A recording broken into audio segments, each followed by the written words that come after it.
Welcome to Pickles. This is probably going to be a short one today because I am making a pizza and my attention needs to be directed elsewhere. But we got some good pickles.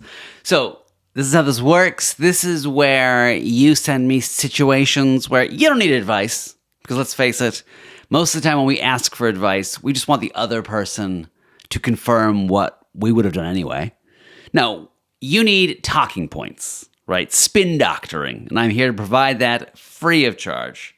So thanks everyone who sent in pickles for this episode. Got some great ones this time. All right, here's the first one.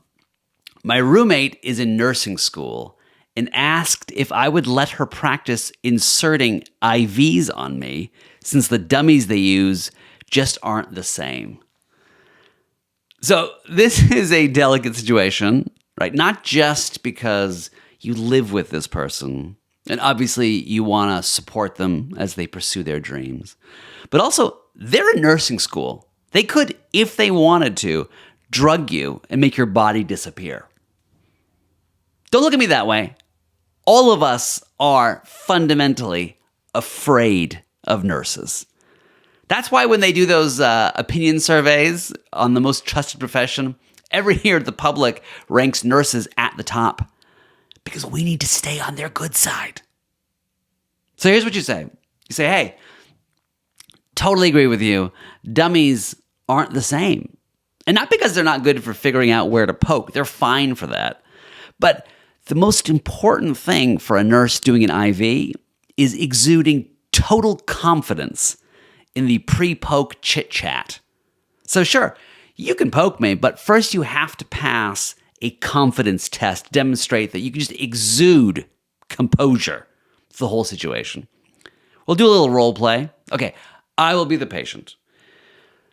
So, how long have you been a nurse? Oh, you're still in training.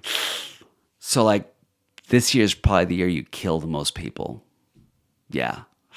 I don't know how I could live with myself. But maybe you like it. Maybe you actually like pushing needles into old people. You like puncturing grandpas, don't you? Yeah. Can you imagine surviving the jungles of Nam, but not surviving you? I couldn't live with myself, to be honest. I mean, I don't know. I just feel like you think you can save people's lives when you've killed all your houseplants. What does that even say? And maybe it's just me, but maybe someone who can't remember to plug in their phone shouldn't be responsible for life support machines. Oh my God, are you a nurse because you think you're going to fall in love? Someone will fall in love with you because you saved their life? Yeah. Not in those scrubs. Not in those shoes. This isn't a hospital show.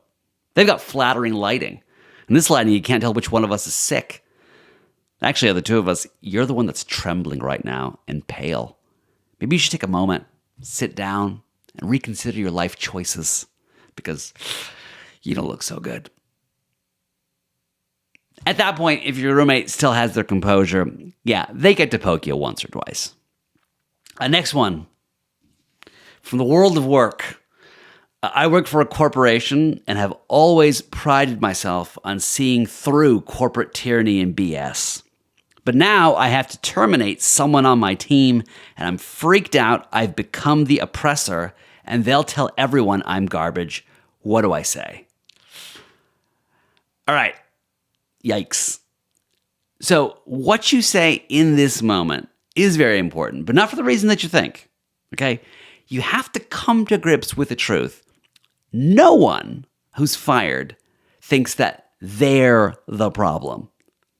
Even the guy who's fired because he was caught downloading squirrel porn on the work computer is going to be like, can you believe these hypocrites? They're all like, oh, we're so chill. We want a positive culture. We support wellness. We want you to be your authentic self. Well, the moment you rub one out to nutbusters, they think you're the problem.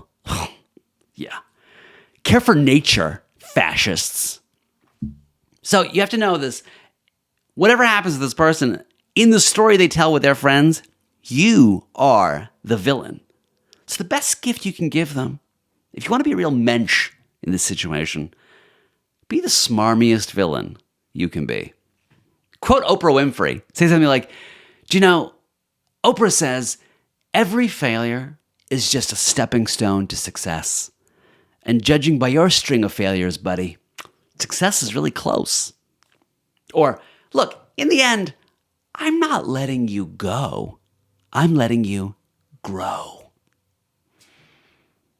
At that point, even if they're not happy that they're being fired, they're going to be grateful they are away from you. And that's something. All right, one more pickle here. My boyfriend is vegan, but my family is decidedly not. I am bringing him to Easter dinner. How do I convince my old school mom, who's Midwestern, parentheses, to provide a vegan option? Okay, here's another one. I think it really turns on correctly identifying the villain in the situation. Because right now, you're suggesting the villain is your mom. But think about this. Have some empathy. You're asking her to compete in an event, vegan cookery, that she doesn't have a lot of experience in, which means her risk of failure and embarrassment much higher. And you're kind of making a moral judgment. Look, it's not you. This is just a fact. Since the beginning of time, dietary restrictions have been moral judgments. How do people back in the day used to describe the food they can't eat? Unclean. How do they describe the people who eat those foods? Unclean. If you're saying a particular foodstuff is an abomination before the Lord, strongly implying those who enjoy it are also abominations before the Lord. Now, I know some of you are going to be like, what about medical, restrictions? Yeah. And what's the word we choose to describe those? Intolerance. So sure, it's going to be kind of judgmental. And right now, you're bringing Anders, your boyfriend. Let's just imagine his name is Anders. That feels like the name of a boyfriend who decided to be vegan sophomore year and stuck with it. Good for you, Anders. Bringing Anders to Easter dinner, that makes your mom the villain in this situation. And that's not the right way to play this. No. Don't make your mom the villain. Make Anders' mom the villain. Let's call her Susan. It's probably Susan. Tell your mom, Susan is so disgusted by Anders' dietary choices that she refuses to make anything special for him. She won't even make a place at the table for him. And Anders just needs some loving care right now. That, by itself, should do the trick. Because now your mom is the hero. And remember, what is the golden standard of mothering, right? Yes, it is watching your children grow into strong, capable adults. But the real trophy, if we're being honest, is having someone else's child think that you are a better mother than their own mother. I think that's it. That's what makes it really special. That's what this whole game is about. And yes, there is a joy in giving to other people, but there's also a joy in judging someone else's parenting. And we can combine those. Also, it's Easter. I think it's worth asking, what is Easter all about? Yeah. It's not a question we ask very often. Mainly because we're preoccupied by the question, when is Easter? It's also very confusing. But as best as I can tell, Easter is about a suffering martyr who turned out to be better than other people.